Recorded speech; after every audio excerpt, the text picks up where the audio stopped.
เอาก็สวัสดีพี่น้องของป้ายเมื่อสุขทุกคนเนาะวันนี้ข้าพเจ้าก็จะมารีวิวแล้วก็พามาเบิ่งเบื้องหลังการเล่นดนตรีของแต่ละคนเนาะว่าใครอยู่ตำแหน่งใดมีการเล่นแต่ละตำแหน่งเนาะคือกันบ่แล้วก็มีไผแน่เนาะเดี๋ยวเบิ่งกันเลยก็ทีมงานหนุ่มผู้ไทยเฮาเนาะ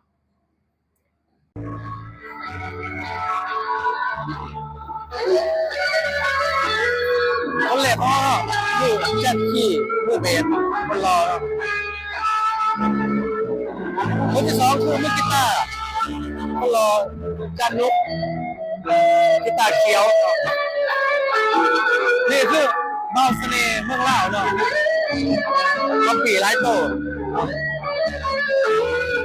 มาที่มันน้องใส่พ้นมือคีย์บอร์ดแสบของเราเนาะบ่ได้เป็นลิน3หน่วยบ่ได้เนี่ยแต่ว่าบ่ได้มา2หน่วยน้องแม็กก็รอแต่ว่าลงไปของเราเนาะมาทีนี้ไม่ยังแป้งอยู่นี่เขาสิแล้วเพิ่นแหละนี่เขาสิเสพแล้วเพิ่นยังแป้งอยู่นี่โอ้ครอบครัวคนในนอนเนาะ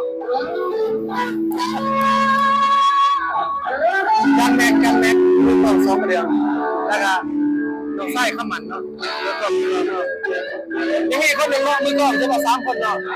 น้องไส้ข้าวพันคนที่3เนาะแล้วมีตัวนี้เนาะวันนี้ทีมงานของเราเนาะเดี๋ยวมารีวิวเบิ่งใหม่เนาะคนรอคนที่3มือกองเนาะโอเคบ๊ายบายมีตัวนี้เนาะ